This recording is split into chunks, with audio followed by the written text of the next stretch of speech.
Yo, I just got some information myself, man, because it was strange to me that every month he's going up for a bail hearing. And I know that seems strange to a lot of people. Live, a judge has denied bail for Sean Diddy Combs. Of course, this was the hip-hop mogul's latest bid for freedom as he remains in federal jail for his racketeering and trafficking case. Sean Diddy, one of the most iconic figures in hip-hop history, is currently embroiled in a legal battle that could significantly impact his legacy.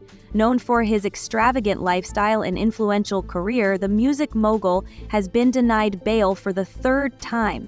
This decision, made by Judge Run Subban, reflects the court's belief that no amount of money or conditions could guarantee the safety of the community if Sean Diddy were to be released. The judge's detailed ruling paints a bleak outlook for the former Bad Boy Records founder, who now faces serious allegations and a damaged reputation. So yesterday, Monday, Diddy celebrated his 55th birthday, but this year was a lot different. It was no Diddy parties. It was none of that. None of that stuff. Well, happily so, I guess, right now. But anyway, so this is his first birthday behind bars. Let's be real. This case is quickly becoming one of the most intense legal battles in recent memory. The stakes are far higher than Combs' freedom. They involve the future of his entire empire. His latest attempt to secure bail wasn't just a routine request. It was a high-risk move, featuring a proposed $50 million bail package. That's right, $50 million. The defense argued that this unprecedented offer, combined with stringent conditions like 24/7 private security and a ban on internet or phone use, should have been enough to address concerns about Combs being a threat to society or a flight risk. But the court wasn't persuaded, and Judge Subban didn't hold back in explaining why. No, I'm not surprised by the ruling because, as she cited in her order, there are very serious allegations about the danger that he potentially poses to other witnesses and the public at large. There are allegations that he has, been violent with others.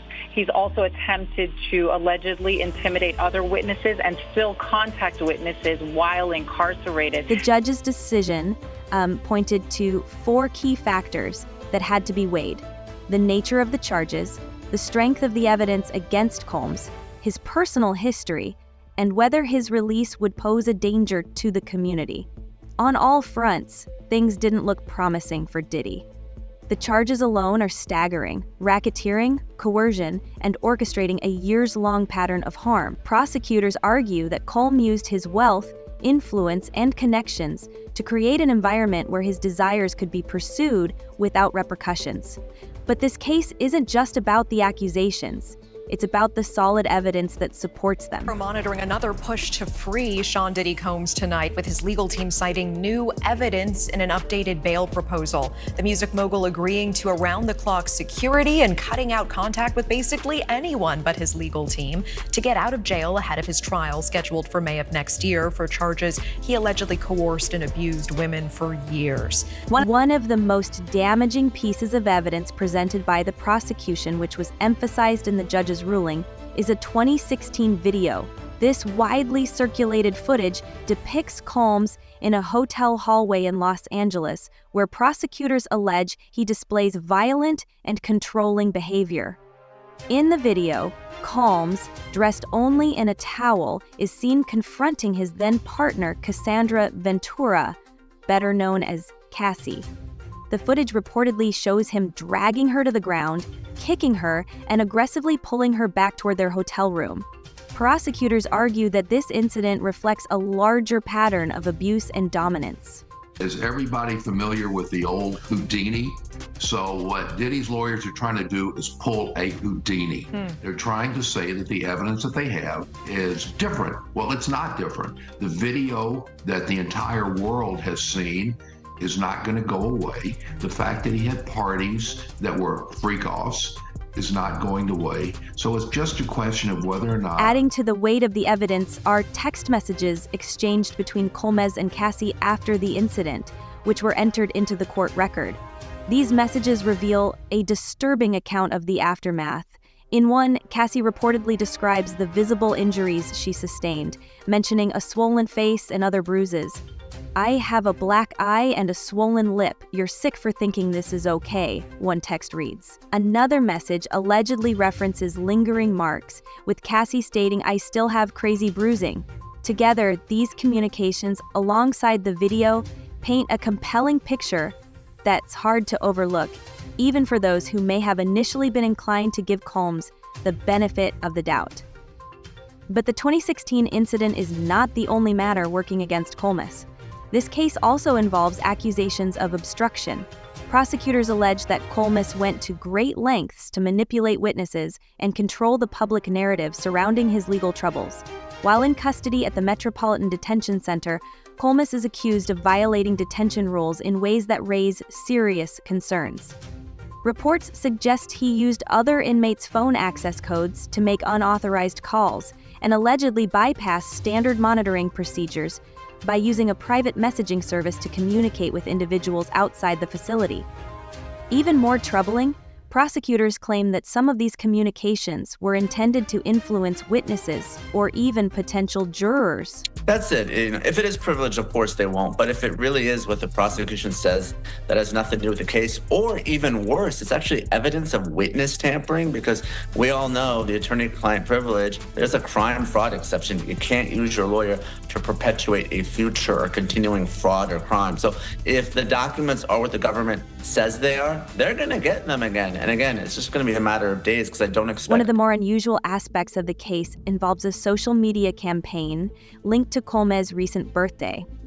Prosecutors argue that this campaign, which was reportedly orchestrated with the help of his family, was intended to sway public opinion and, by extension, influence potential jurors. The campaign featured a video of Combs' children celebrating his birthday and expressing their love for him while he listened in over the phone from jail. On the surface, it may appear to be a simple family moment, but prosecutors highlight alleged comments from Combs that suggest it was part of a larger strategy. During a phone call, he is said to have remarked, "I just need one," implying he hoped to sway at least one juror in his favor. So that, they probably didn't see these notes, and they never will. But if you're Diddy, don't you want your notes back? Yeah. If you've spent so many hours gathering evidence for your side or strategy or whatever, for me I'd be like, "Oh no, please don't destroy, please return." Then there's the issue of Combs' alleged communications with a key witness in the case. This individual, described as a participant in several of the incidents under investigation, reportedly received multiple calls and messages from Combs, including after testifying before a grand jury. The judge noted that while Combs' legal team has provided explanations for some of these interactions, others remain unexplained. The fact that some of these messages were deleted has only fueled suspicions. This led Judge Sieber Manan to conclude that there is a significant risk of witness tampering, a conclusion that played a key role in the decision to deny bail. The defense, however, has strongly contested these allegations. Combs' legal team, led by attorneys Mark Agnifilo and Alexander Shapiro, argues that many of the claims against their client are either exaggerated or entirely false. They also pointed to Combs' willingness to accept extraordinarily strict conditions for his release as evidence that he can be trusted to comply with court orders. Under the proposed conditions, Combs would have been confined to a 3-bedroom apartment on the Upper East Side of Manhattan with private security guards monitoring his every move. He would have had no access to a phone or the internet, and his interactions with the outside world would have been strictly limited to his legal team and select family members. If they did in fact occur, their argument is more than likely going to be that this activity was consensual, that this person was a willing participant, and not only that, but that these individuals assumed the risk of being present at those parties, of engaging and voluntarily engaging in the sexual conduct and being in those spaces, consuming and things of that nature. As compelling as the defense's arguments may have seemed, Judge Sieber Manan was not persuaded. One of the main points of contention was the proposal to use private security to monitor Combs. Prosecutors argued that this arrangement would effectively allow Combs to pay for his own private jail, creating a 2-tier justice system where the wealthy could buy their way out of detention. The judge appeared to share these concerns, pointing out that the proposed security team would ultimately answer to Combs, not the court. This raised doubts about whether such an arrangement could genuinely ensure compliance with the conditions of release.